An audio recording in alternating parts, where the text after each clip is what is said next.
জানিয়ে দিব এই মুহূর্তে পাওয়া সর্বশেষ আপডেট আন্তর্জাতিক সংবাদ। শুরুতেই শিরোনাম। সিরিয়ায় নির্বাচন আয়োজনে 4 বছর সময় লাগতে পারে বললেন সারা। পরেই জানাবো গাজার স্বাস্থ্য কেন্দ্রের উপর ইসরায়েলি হামলা বন্ধ করতে দ্রুত ব্যবস্থা নিতে জাতিসংঘের প্রতি ইরানের আহ্বান। এরপরেই থাকবে এবার যুক্তরাষ্ট্রকে কড়া হুঁশিয়ারি রাশিয়ার। এরপরেই থাকবে ইউক্রেনকে বিপর্যয়ের দিকে নিয়ে যাচ্ছে জেলেনস্কি, স্লোভাকিয়ার প্রধানমন্ত্রীর মন্তব্য। এবং সর্বশেষ জানিয়ে দিব বিমান বিধ্বস্তের আগে যে বার্তা দিয়েছিলেন ভেতরে থাকা যাত্রী। এতক্ষণ শুনছিলেন সংবাদ শিরোনাম, এবারে বিস্তারিত। তবে তার আগে প্রতিদিনের আপডেট আন্তর্জাতিক সংবাদ সবার আগে পেতে ভিডিওটিতে একটি লাইক দিয়ে চ্যানেলটি সাবস্ক্রাইব করার অনুরোধ রইল। সিরিয়ায় নির্বাচন আয়োজনে 4 বছর সময় লাগতে পারে বললেন সারা। বাশার আল আসাদের পতনের পর সিরিয়ার ডিফ্যাক্টো শাসক আল সারা দেশটিতে কবে নির্বাচন হতে পারে তা নিয়ে মন্তব্য করেছেন। তিনি বলেছেন, নির্বাচন অনুষ্ঠান করতে 4 বছর সময় লাগতে পারে। সৌদি আরবের সম্প্রচার মাধ্যম আল আরাবিয়াকে দেওয়া এক সাক্ষাৎকারে আল সারা এসব কথা বলেন। তাহরির আল শামস এর সশস্ত্র শাখা বিলুপ্তির সঙ্গে সিরিয়ার সশস্ত্র বাহিনীকে একীভূত করারও প্রতিশ্রুতি দিয়েছেন তিনি। সারা সিরিয়ার অন্তর্বর্তীকালীন সময়ে সৌদি আরবের ভূমিকার প্রশংসা করে বলেন, সিরিয়ার জন্য সৌদি আরব যা করেছে তার জন্য আমি গর্বিত। সিরিয়ার ভবিষ্যতে সৌদি আরবের বড় ভূমিকা রয়েছে। তিনি বলেন, সিরিয়ার স্বাধীনতা আগামী 50 বছরের জন্য পুরো অঞ্চল এবং উপসাগরীয় অঞ্চলের নিরাপত্তা নিশ্চিত করবে। ইরান ও রাশিয়া প্রসঙ্গে তিনি বলেন, আমরা চাই না রাশিয়া সিরিয়ার সঙ্গে তার সম্পর্ক থেকে অনুপযুক্ত উপায়ে বেরিয়ে যাক, আর ইরানের উচিত ছিল সিরিয়ার জনগণের পক্ষ নেওয়া। আল সারা জানিয়েছে, তারা ইতোমধ্যেই একটি জাতীয় সংলাপ সম্মেলনে হায়াত তাহরির আশ-শাম বিলুপ্ত করার ঘোষণা দিয়েছেন। গাজা স্বাস্থ্য কেন্দ্রের উপর ইসরায়েলি হামলা বন্ধ করতে দ্রুত ব্যবস্থা নিন জাতিসংঘের প্রতি ইরানের আহ্বান। ফিলিস্তিনের অবরুদ্ধ গাজা উপত্যকার স্বাস্থ্য কেন্দ্রগুলোর উপর ইহুদিবাদী ইসরায়েলের হামলা বন্ধ করতে জাতিসংঘের প্রতি জোরালো আহ্বান জানিয়েছে ইসলামী প্রজাতন্ত্র ইরান। জাতিসংঘ মহাসচিব অ্যান্তোনিও গুতেরেসকে লেখা এক চিঠিতে ইরানের স্বাস্থ্যকর্মী মোহাম্মদ রেজা জাফার কান্দি এই আহ্বান জানান। ইসরায়েল গত বছরের অক্টোবর থেকে গাজার হাসপাতাল ও স্বাস্থ্য কেন্দ্রের উপর হামলা চালিয়ে আসছে এবং সর্বশেষ উত্তর গাজার কামাল আদওয়ান হাসপাতালে ভয়াবহ বর্বরতা চালিয়েছে। ওই দিন ইসরায়েলি বাহিনী শত শত রোগী এবং আশ্রয় গ্রহণকারী ফিলিস্তিনিকে হাসপাতাল থেকে বেরিয়ে যাওয়া নির্দেশ দেয় এবং হাসপাতালটিতে আগুন ধরিয়ে দেয়। এরপর গতকাল দখলদার বাহিনী হাসপাতালের পরিচালক হুসাম আবু সাফিয়া এবং কয়েকজন কর্মীকে আটক করে। ইহুদিবাদী ইসরায়েলের এই বর্বরতার কঠোর নিন্দা জানিয়েছেন ইরানি স্বাস্থ্যমন্ত্রী। জাতিসংঘ মহাসচিবকে লেখা চিঠিতে জাফার কান্দি বলেন, ইহুদিবাদী ইসরায়েলের অব্যাহত হামলা আন্তর্জাতিক সমস্ত আইন ও চুক্তির চরম লঙ্ঘন।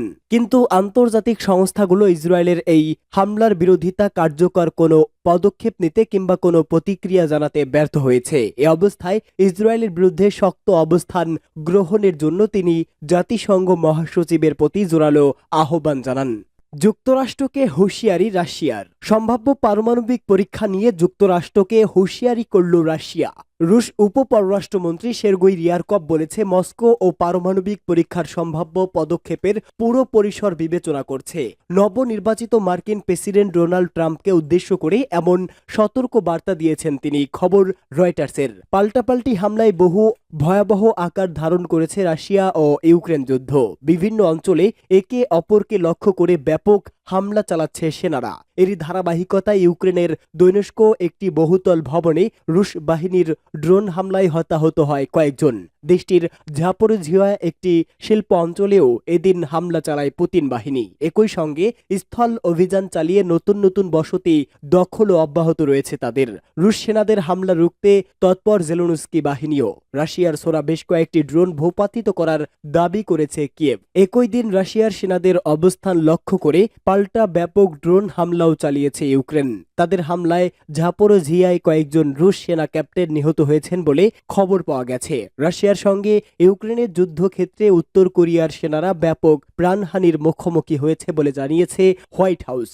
গত সপ্তাহে শুধু রাশিয়ার কুরস্ক অঞ্চলে 1000-এর বেশিও উত্তর কোরিয়ার সেনা নিহত বা আহত হয়েছেন বলে জানিয়েছে হোয়াইট হাউসের মুখপাত্র জন কির্বি। এমন পরিস্থিতিতে নবনির্বাচিত মার্কিন প্রেসিডেন্টকে পারমাণবিক পারমাণবিক অস্ত্র পরীক্ষার বিষয়ে কঠোর বার্তা দিয়েছে রাশিয়া। রুশ উপপররাষ্ট্রমন্ত্রী সের্গেই রিয়ারকভ বলেছে, পারমাণবিক অস্ত্র পরীক্ষা ইস্যুতে ট্রাম্পের কঠোর নীতি সত্ত্বেও মস্কো এ ধরনের কর্মকাণ্ড থেকে বিরত থাকার বিষয়টি বাদ দিচ্ছে না। তিনি যুক্তরাষ্ট্রকে সতর্ক করে বলেছে, রাশিয়ার পারমাণবিক অস্ত্র দেশটির উপর হামলাকারীদের শান্ত করার উদ্দেশ্যে তৈরি আছে। ইউক্রেনকে বিপর্যয়ের দিকে টেনে নিয়ে যাচ্ছে জেলেনস্কি, স্লোভাকিয়ার প্রধানমন্ত্রীর বক্তব্য। পশ্চিমাদের স্বার্থ রক্ষার জন্য নিজের দেশকে এই ধ্বংসের দিকে ঠেলে দিয়েছে ইউক্রেনের সরকার। স্লোভাকিয়ার প্রধানমন্ত্রী রবার্ট ফিকো সামাজিক মাধ্যম ফেসবুকে দেওয়া পোস্টে এই মন্তব্য করেছেন। ফিকো বলেন, ইউক্রেনের নেতা ভ্লাদিমির জেলেনস্কি কেন রাশিয়ার সাথে যুদ্ধবিরতির প্রস্তাব প্রত্যাখ্যান করে চলেছেন তা বোধগম্য নয়। প্রকৃতপক্ষে এর মধ্য দিয়ে তিনি পুরো দেশকে বিপর্যয়ের দিকেই টেনে নিয়ে যাচ্ছেন। স্লোভাকিয়ার প্রধানমন্ত্রী আশঙ্কা করেন, পশ্চিমা বিপজ্জনক কাজের জন্য ইউক্রেনকে বিশাল মূল্য দিতে হবে। ফিকো জোর দিয়ে বলেন, তিনি ব্যক্তিগতভাবে কখনোই পশ্চিমা রাজনীতিবিদদের সাথে যোগ দেবেন না যারা প্রকাশ্যে যুদ্ধ সমর্থন করেন।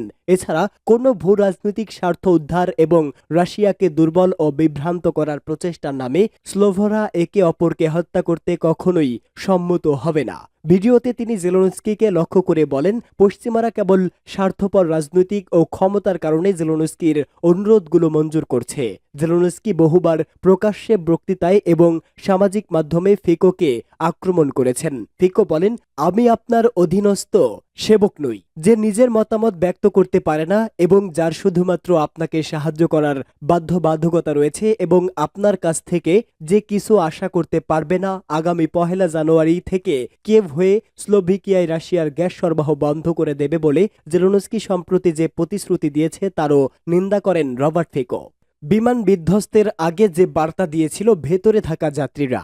দক্ষিণ কোরিয়ার মোয়ান আন্তর্জাতিক বিমানবন্দরে যাত্রীবাহী বিমান বিধ্বস্তের ঘটনায় সর্বশেষ 179 জন নিহতের খবর এসেছে। দুর্ঘটনা কবলিত বিমানটিতে মোট 181 জন আরোহী ছিল। এ ঘটনায় 2 জনকে জীবিত উদ্ধার করা হয়েছে। স্থানীয় সময় সকাল 9টার দিকে এমন দুর্ঘটনার আগে বিমানে থাকা এক যাত্রীর শেষ মুহূর্তের বেশ কিছু খুদে বার্তা স্থানীয় সংবাদ মাধ্যমের খবরে উঠে আসে। দক্ষিণ কোরিয়ার ইয়নহপ নিউজ এজেন্সি জানিয়েছে, বার্তাগুলো স্পষ্ট জীবিতদের বাঁচার আশা ক্ষীণ হয়ে আসছিল। বিমানবন্দরে অপেক্ষামান এক যাত্রীর আত্মীয় স্থানীয় নিউজ ওয়ানকে বলেন, বিমানে থাকা আমার পরিবারের সদস্যের কাছ থেকে বিমানে ঘটা সমস্যা নিয়ে একটি বার্তা পাই, কিন্তু তারপর থেকে আমি তাদের সঙ্গে আর কোনো যোগাযোগ করতে পারছি না। দেখা গেছে ওই যাত্রী সকাল 9টায় খুদে বার্তা পাঠান, একটি পাখি বিমানের ডানায় আটকে আছে, আমরা অবতরণ করতে পারছি না। অপেক্ষামান যাত্রীর আত্মীয় বিস্তারিত জানতে চাইলে তিনি 1 মিনিট পর উত্তর দেয়, এখনই আমি কি শেষ বার্তাটি রেখে যাব? এরপর থেকে যোগাযোগ বিচ্ছিন্ন হয়ে যায়। সিউল থেকে আল জাজিরার প্রতিবেদক ম্যাকব্রাইট বলেন, ল্যান্ডিং গিয়ারের কোনো ত্রুটি ছিল বলে মনে হচ্ছে। গণমাধ্যমে আসা ছবিতে বিমানটিকে পেটের উপর ভর দিয়ে অবতরণ করতে দেখা গেছে। প্রথমে রানওয়ে বরাবর পিছলে যায়, এরপর বড় ধরনের বিস্ফোরণ ঘটে। ওয়ান হোপ নিউজ এজেন্সি জানিয়েছে, বিমানবন্দরে অবতরণের চেষ্টা করার সময় পাখির সংস্পর্শে আসার ফলে ল্যান্ডিং গিয়ারের ত্রুটি দেখা যায়। এই দুর্ঘটনা ঘটেছে বলে ধারণা করা হচ্ছে। দক্ষিণ কোরিয়ার পরিবহন মন্ত্রণালয়ের বিমান চলাচল বিভাগের এক কর্মকর্তা জানিয়েছে, পাখির আঘাতের কারণে এমনটি হতে পারে, তবে এখনও কারণ যাচাই করা সম্ভব হয়নি। দক্ষিণ কোরিয়ার ভারপ্রাপ্ত প্রেসিডেন্ট চোয়াংসাং মুক মোয়ান বিমানবন্দরে উদ্ধার অভিযানের সর্বাত্মক প্রচেষ্টার নির্দেশ দিয়েছেন। তিনি বলেন, সংশ্লিষ্ট সব সংস্থার কর্মীদের একত্রিত করতে হবে। 2005 সালে প্রতিষ্ঠিত দক্ষিণ কোরিয়ার অন্যতম কম খরচের বিমান সংস্থা জেচু এয়ার আজকের দুর্ঘটনার জন্য ক্ষমা চেয়েছে।